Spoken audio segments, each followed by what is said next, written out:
특히나 주요 인덱스들의 어찌 보면 가장 핵심이라고 볼 수 있는 금리 발표 시기 전에 뭔가 방향성이 나오기는 힘들겠죠. 따라서 단기적으로는 내린다. 그리고 중장기 지표들은 상승을 기다리고 있다.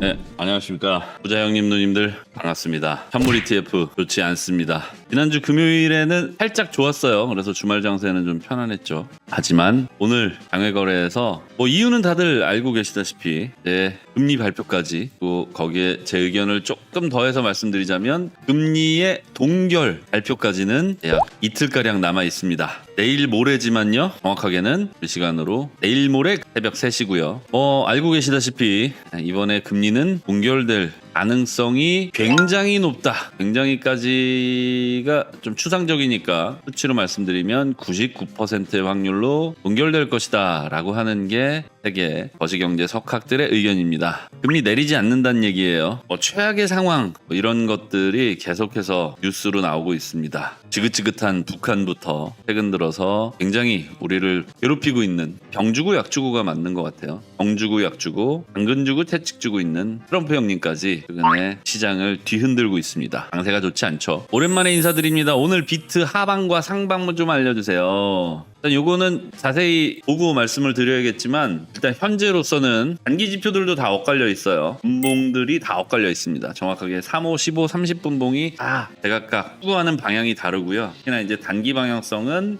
일단 지금부터 내릴 것이다. 이게 단기적인 분석입니다만, 장기 지표들은 4시간 이후 장기 지표들이에요. 4시간, 6시간, 8시간, 12시간, 일주 월봉까지는 아직까지도 하락 추세라기보다는 상승 전환을 앞두고 있다. 이 정도로 해석이 가능합니다. 특히나 주봉 월봉은 여기서 갑자기 2배로 올라도 전혀 이상하지 않은 상태이기도 하고, 일봉도 마찬가지로 조금 더 시간이 지체될 수는 있으나 결국에는 상방이라고 하는 게 긍정적인 의미로 해석할 때 상방이고, 지금 거의 일봉상으로는 지하실 들어왔다고 생각하시면 되겠죠. 그러니까 지하실에서 지하실이 있을 수 있으니까 이거는 하락이 맞다. 이건 억측이고요. 이 지하실이니까 이제 올라가야 되잖아요. 다만 아직은 외부로부터 들어올, 특히나 가깝게는 내일 모레 새벽 3시 FOMC가 예정이 되어 있기 때문에 장기 지표들이 주요 인덱스 발표 전, 특히나 주요 인덱스들의 어찌 보면 가장 핵심이라고 볼 수 있는 금리 발표 시기 전에 뭔가 방향성이 나오기는 힘들겠죠. 따라서 단기적으로는 내린다. 그리고 중장기 지표들은 상승을 기다리고 있다. 그리고 중장기 지표들의 어떤 기준이 되는 가장 중요한 인덱스인 금리 발표가 3일 뒤로 예정이 되어 있기 때문에 당분간은 정확한 방향성을 띠기는 어렵겠죠. 그러면 중장기 지표들은 어차피 인덱스 결정 이후에 바라봐야 되는 것이고, 방금 말씀드렸던 것처럼 단기 지표들만을 보자면 하락 추세가 한시적으로나마 이어지게 될 것으로 추정이 된다. 그 정도로 정리를 하겠습니다. 일단 지금은 단기적으로 분봉 기반으로 말씀을 드렸지만, 이거는 오늘 방송 끝나고 또 내일 되면 달라질 수 있는 방향성이니까 인생을 걸지는 마세요. 단기적인 움직임은 한계가 있고, 주요 인덱스 발표 이틀 전이고 일자로는 3일 전이지만 55시간 전이죠. 55시간이 지나면 지금 말씀드리는 의견이 모두 다 백지화된다, 이렇게 생각을 하시는 게 좋겠죠. 따라서 저는 투자할 때 투자를 도박처럼 하는 걸 좋아하진 않아요. 오히려 좀 그렇게 투자를 마치 도박처럼 인식하거나 도박처럼 행해지는 것들을 좀 저는 멀리하는 편인데, 특히나 저도 도박을 하기는 하죠. 레버리지가 어찌 보면 도박이라고도 볼 수 있겠고, 우리 레버리지는 창업을 할 때도 레버리지, 부동산을 살 때도 레버리지, 우리 국가 경제 자체가 레버리지 아닙니까? 그래서 레버리지를 제가 필요악이다까지는 아니더라도 어느 정도 우리 경제의 근간을 만들어가는 것이다까지는 인정하는데, 이걸 좀 과하게 설정하다 보면 도박처럼 보여지는 경우가 있죠. 인생은 도박이다 이런 말도 있듯이, 한 번의 기회에 내 인생을 바꾸려고 하는 그런 행동을 제가 비난할 수는 없을 거예요. 그럴 자격이 저는 있다고 생각하지는 않습니다. 다만 제가 추구하는 투자의 방향과는 조금 달라요. 그러니까 저는 뭔가 안정적인 이 기반을 갖춰 놓고 난 일부 극히 일부분에 대한 레버리지를 설정하는. 그러니까 뭐 예를 들어서 나는 뭐 집도 있고 뭐 차도 있고 안정적인 수익원도 있는데 그중에 뭐 일부 뭐 한 100만 원 뭐 혹은 1000만 원 뭐 요 정도, 그죠? 뭐 물론 이거는 자산의 규모에 따라 다르겠지만, 그러니까 안정적인 어떤 기반을 갖춰 놓은 상태 그 이후에 투자가 조금 공격적으로 행해지는 것. 그러니까 뭐 공격적인 투자의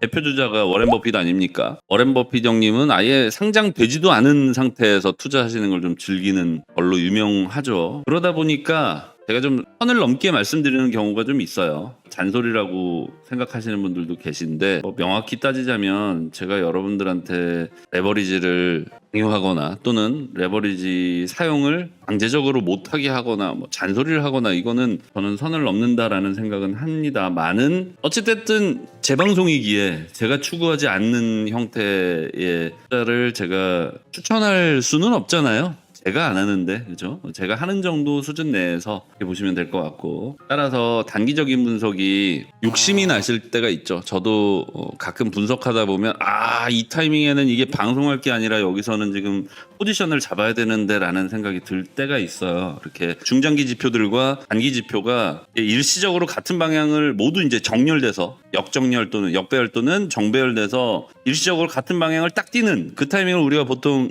뭐 골든 크로스다 이렇게들 표현하는데, 정확하게는 골든 크로스 직전의 패턴이죠. 이런 패턴이 보여질 때는 놓치기 싫잖아요. 다만 그것도 기다림의 어떤 그 숙련도 이런 게 좀 있는 것 같아요. 처음에 데이 트레이딩을 하고 전업 투자를 결정하고 나선 저도 모든 기회들마다 제가 잡으려고 했거든요. 분석도 조금씩 내가 동시에 알아보면서 의사결정에 반영을 해보다 보면 개인적인 차이는 있겠습니다만은 이게 그렇게 오래 걸리진 않아요. 보통 한 두세 달 정도면 투자의 어떤 감각을 좀 잡고 어떤 지표들, 어떤 기술 분석들, 어떤 인덱스들이 내 의사결정에 좋은 도움이 되는구나 라는 것들을 여러분들이 이제 익히실 수가 있는데, 실패 사례들은 피해 가시고 또 제가 경험했던 성공 사례들을 좀 답습하시면서 그런 것들은 좀 추구하시면서 내 걸로 만들어 보시고, 그리고 그렇게 하셔서 여러분들의 투자 10년차는